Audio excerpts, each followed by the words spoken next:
Alright. Hey guys, Joseph here.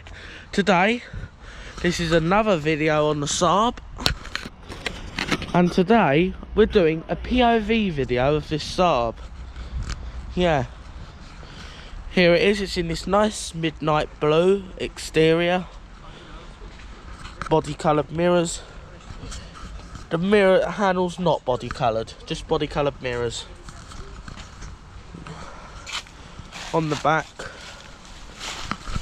it's got a spoiler which looks good on the vehicle. Obviously it's a 2003. And as well, this is equipped with the parking sensors, which if you're getting a Saab 95, always get one equipped with parking sensors, because they have real poor visibility. And here's the passenger side, up to the front. So here it is. So let's show you inside the interior of the vehicle.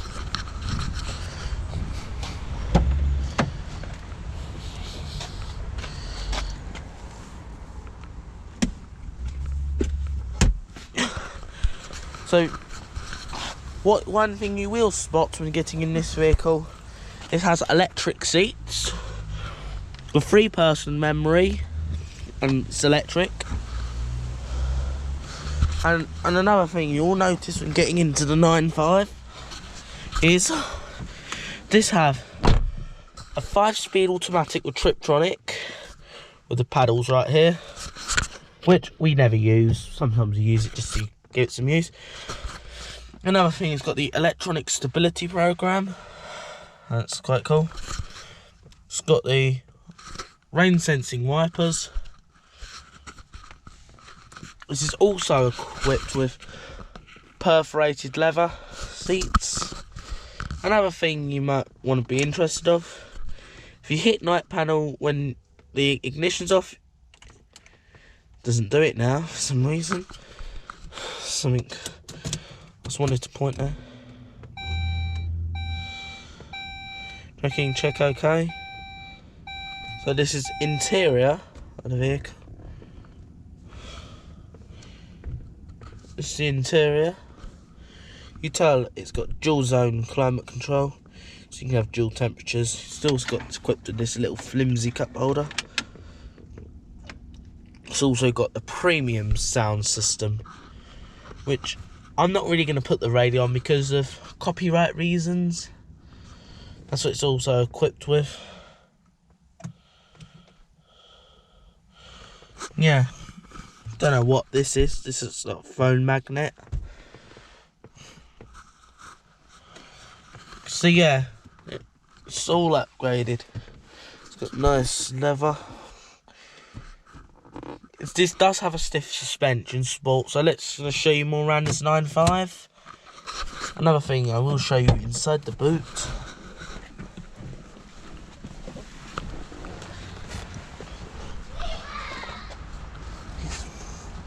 I will show you the rear seats of this. Also, nice door cards. Yeah. Same follows into the rear. Yeah. This looks like nice comfortable rear seats. I'll just show you. It's quite comfortable to sit back here. I'm 5'10". I can comfortably sit back here, and also you have the rear seat armrest as an option for pack cup holders. And there's a little bit of storage in there. So yeah, that's the right hand side rear.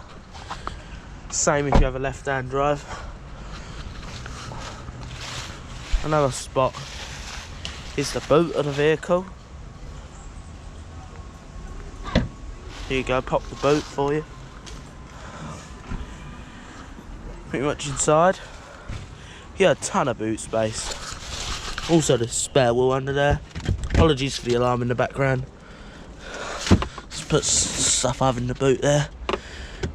If you pull up here, this pops up. And you can support it up there.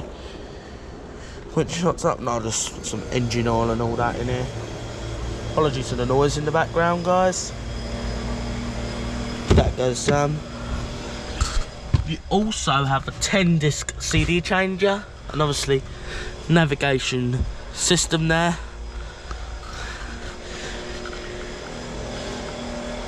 Also right here is your emergency fuel release. I don't have emergency boot release, which I need to figure one out soon. So that's in the boot. It's the left hand side rear. Just same follows through. Also, I forgot to mention, it also has heated rear seats, which can be operated by this button, which is on the timer. And obviously, coming up to the front of this vehicle,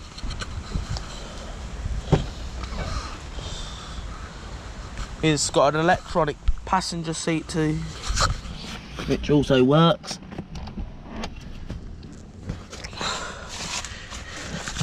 It's also got the owner's manuals in there in the glove box. And as well, it's got heated front seats and fans. Also, it has the window locks, which I haven't turned off, which is really weird. It has to be set to on to be off.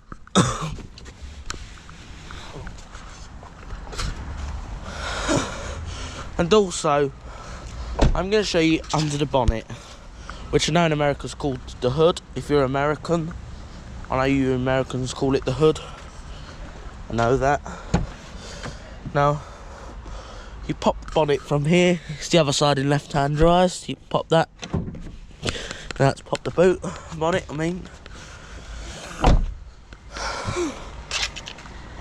So under here.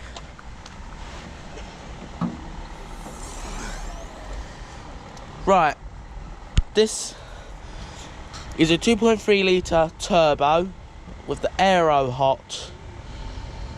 Yeah, it's an Aero Hot model. This is hot version. So yeah, some of the lines up here. If you're wondering what is under here, this big bit, that's the battery. Just pops that from here.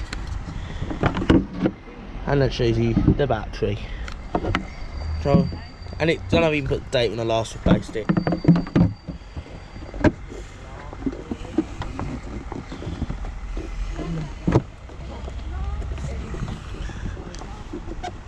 That's nice and secured in case we end up into an accident. We never really are an accident. That's under there. And here's obviously the fuse box. We haven't really rebuilt this car like we have the Volvo.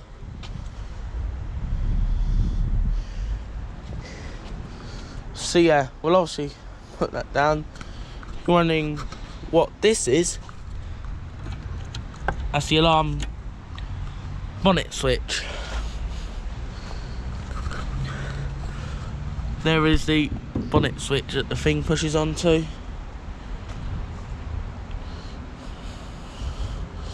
And also want to put the bonnet back down.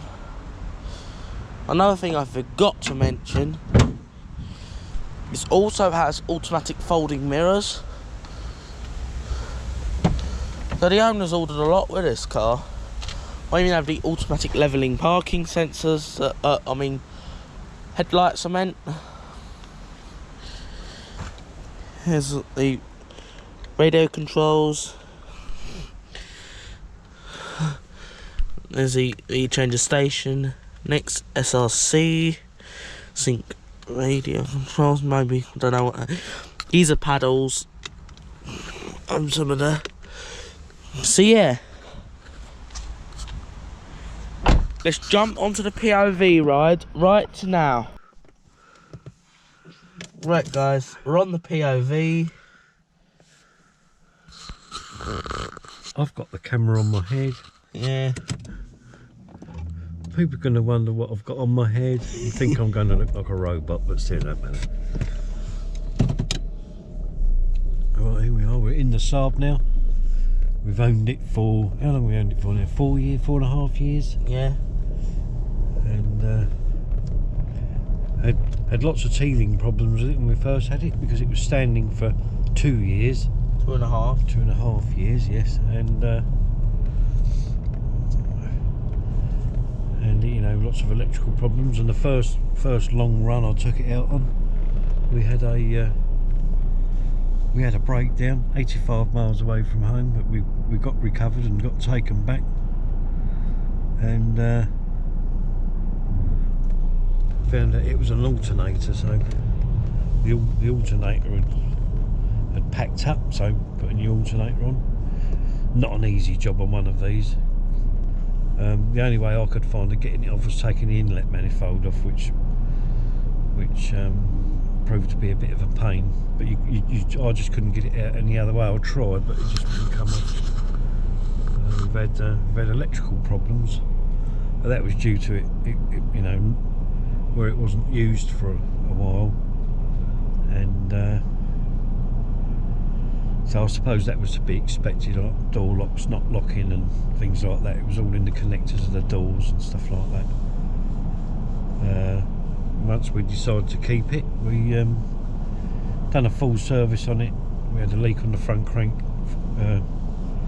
crankshaft seal, so we, you know, did that. Got an easy job on one of these, really. It's probably one of the easiest jobs that I've done, actually. We had a heater actuator motor that went on the passenger side, because it wouldn't blow out cold air, it was just warm air only. So we'll fix that, did that, which was it's just like a nylon cog gets displaced, and you can press it back in, and it you know, it works fine after that. So, you know, that was that. Had a leak round the boot seal, so I see to that and did that. There's no damage done on the boot seal. It was actually running underneath the boot seal and coming and putting water in the boot. So I just sealed that up with some, went round the outside of it with some clear silicone and cleared that up. So, you know, that sorted that out. I've had a leak on one of the alley wheels, but I've done the alloy wheel, so we've done that. Got that sorted out. A tyre garage done that. Haven't really had anything sort of major go wrong with it, but it's only done 65,000. It's under 66 at the moment. So no real major issues really. The aircon didn't work at one stage, but that needed charging. So I did that. I can't find any leaks on it, but that might be just because it was just standing, I don't know. But anyway, we did that, so I sorted that out. It was just niggly things like that. Sat nav didn't work. That was down to a GPRS aerial. So you know, got another one of those, put that on. The original one is actually in the roof.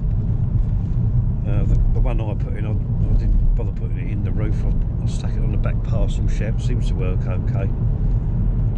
So that, you know, that sorted that out. This particular one is full of electronics, but I think most of them are anyway. I've had a relay go on the headlights. My one headlight working and one not working, of course, and that was down to a relay, which is located under the bonnet in a fuse box, the engine compartment.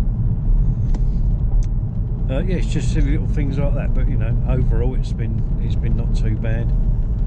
I had headlight levelling sensors go, which is, you know, as far as I can make out, it's quite common on these. Very difficult to know which one's gone once they do go, because the two seem to make up a complete circuit, and they're not sort of wired individually. They're both sort of wired into the same circuit. So when you get one go, it's very difficult to tell which one's which. But I bought two, put them on there anyway. I found out that the rear sensor on the offside, both on the offside, but the one on on the rear was working okay, I found out in the end.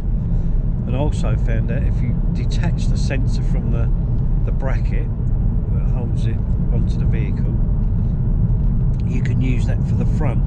So I've kept that as a spare because it's more than likely the front ones are going to go. After putting the first sensor on, I went through a deep puddle of water, and that finished that off. So I might have to buy another one, but it's all right at the moment. So I suppose you just have to keep away from you know, any deep waters and whatever, and you know, under normal circumstances it's okay. As for owning one, it's, you know, they're fine. They seem to be pretty reliable. You know, I haven't had sort of any or any problems since I've gone through the car and sorted it out. It seems to be okay now. There's an information screen which is here, and they suffer from pixels going out. And I did. You can get replacements from eBay. I did replace it and put it on. It was a bit fiddly, not an horrendous job or anything like that. It's just a bit of a fiddly job, but that seems to sort that out. And they're not very economical to run. This one, it's a 2.3. You know, you don't get many miles to the gallon out of them. Sort of urban driving, about 27 at the most. If you clogged it a bit, then you're looking at more like 20.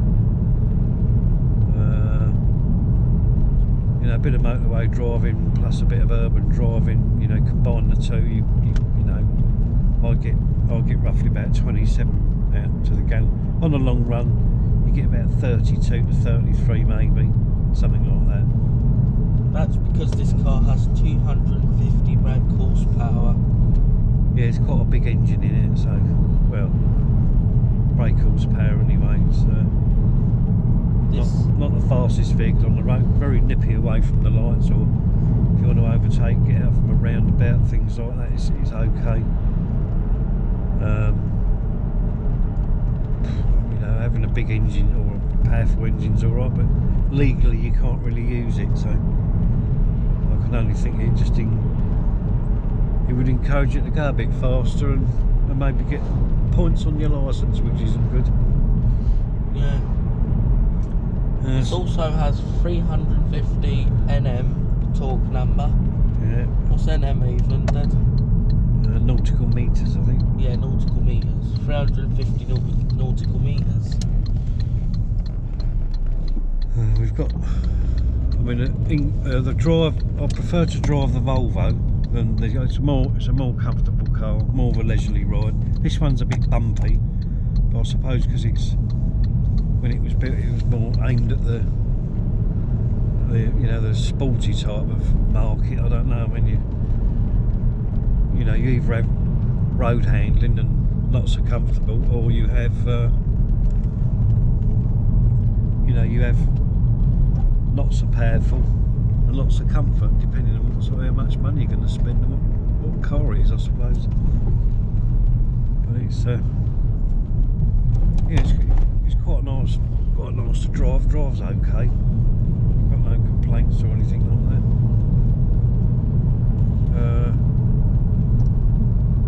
This one was a bit of a, I suppose. Well, this was more like a project really, because I got it as a non-runner, and I didn't really know what was going to be wrong with it, and it's just been a bit of a project car really. It's been something you know, to work on and what have you. It's not really worth much on, you know, for resale. You know, I don't know what it'd be worth for resale. They don't go for a lot of money anyway, so and I just think, well, it's a low mileage car, and the money I spend on petrol, if I bought a dearer one, I'd probably lose it on depreciation on a more expensive one. So I think you never win out on whatever you buy. So, you know, I don't know about that one. It's got some funny features on it. It's got like a night panel, which at night I'll show them the night panel. Yeah, I'll see if I can I'll turn the lights on. I don't know whether people at home can see So when it. you press night panel, it shuts all the gauges off and you can only see up to 90 I know, miles you an see hour. all that's going at the moment is a speedo. All the rest of the dash lights go out, but also I've got no rev counter, no turbo boost, you know, no fuel gauge. It just zeroes out. I don't know what the idea of it is, but it's a bit nuts. I mean, you know, the idea of the instrument gauges are there for you to let you know what's going on, and if you turn them all off, you know, you don't know what's going on with it. But I don't know what the reason for that is. Perhaps it's just for people that don't like looking at gauges. I mean, preferably I'd much rather see what's going on, because that's your only early warning, isn't it? You know, to see if you might be starting to overheat or something like that. If it's all switched off, I mean, you know, who knows what's going on? But it's just weird. I don't know what that was designed for, to be honest. I'm not sure. But yeah, that's a bit weird. It's a bit strange. This one's an automatic. Comes with a 5-speed box. There's a sport mode on it. If you activate sport, you get a sport light up there. Do you want to show them? Yeah, you can put it on. Yeah, I don't know whether they might be able to see. Yeah, the sport lights come on up there. So when you push your throttle down, it's more responsive on the throttle. It changes gear more often when it's in sport mode. I don't really use it, to be honest. Sometimes I mean, it's handy in this case because there's a cyclist in front of us. We can put your foot down and get past it quick, as we've got a bend. Shows how powerful this is. But you know, other than that, you know, I find it quite satisfactory to drive around in just drive. You know, it's alright. It's got paddles on the steering wheel. You know, if you want to put it in manual, change it. Show them? Change it manually. Yeah. Personally, I don't really see the reason for that. Not unless you want to race around all the time. You want to show the viewers manual mode? No, well, I don't think it needs to. I mean, you could do if you like. You put it in manual. Just click it in. Yeah, put it in.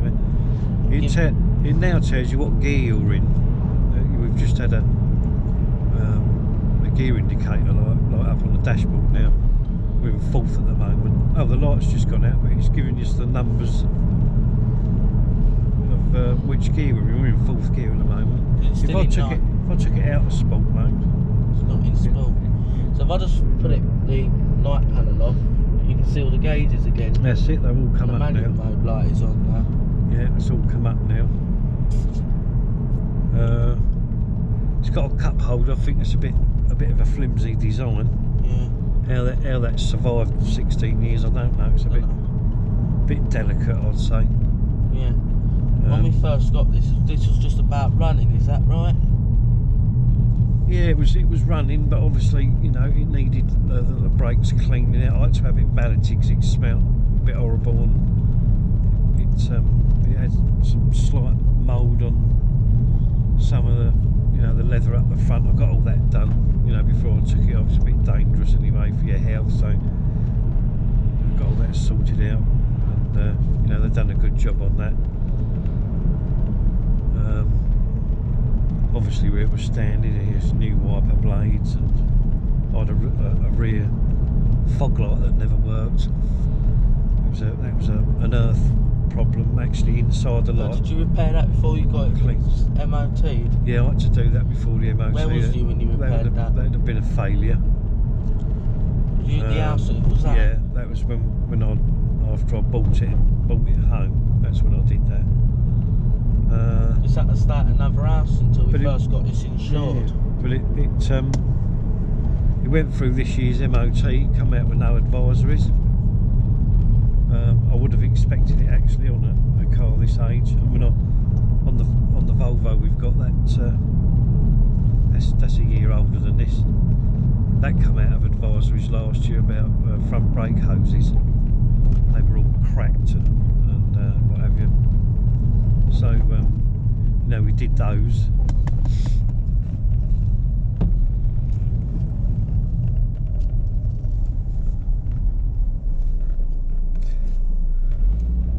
And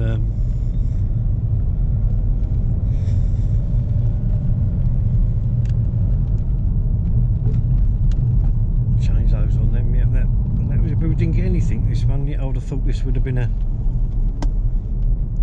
you know, being a year older, that might have suffered the same thing, but it didn't. It went through okay, so this that was one fine. failed an MOT for tyres. So. Oh yeah, that's right. Yeah, we had, I think our tyres were cracked on the front. We had to put a couple of tyres on the front. It was fine then. Yeah, that was it really. So yeah, haven't had a lot of problems with it. Ownership wise, you know, there's plenty of room in them. You know, the inside's got quite a large boot.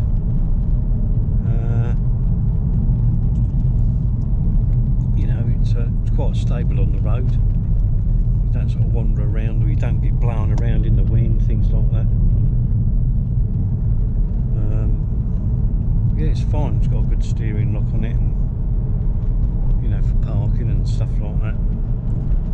So yeah, you know, if it's a car, everyday car you want, I'd say yeah, it's good for that. You know, if it was a daily car, but as I say, they're not very economical to run, and the tax is very high on them. But you know, other than that, you know, not a bad. It also good has low gear. Yeah, it's got a low selective gear. Yeah, but who would want to use that because it only has 2 gears in low?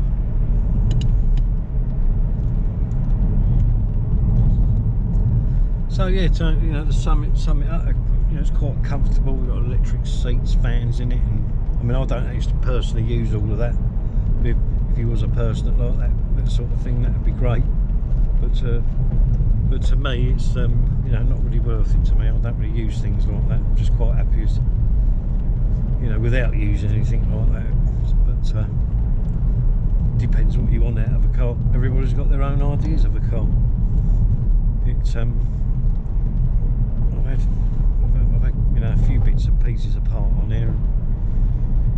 If you have a problem with your Saab, if you want to drop us some comments, we do our best to answer them, help you out, see if we can help you solve a few things. And that's about it. Thanks for watching, and coming on part of our journey with us, and take care. Goodbye. I'll obviously have to shut the camera off, guys. So let's go and end this video off right now. Right, guys, that's going to end off this video. Please subscribe, hit the notification bell. So, if you have any problems with your Saab 95, leave us a comment below, and I might be able to help you. And if you enjoyed this video, please give this video a thumbs up, and consider subscribing, consider subscribe, and then hit the notification bell right next to it. Have a nice day.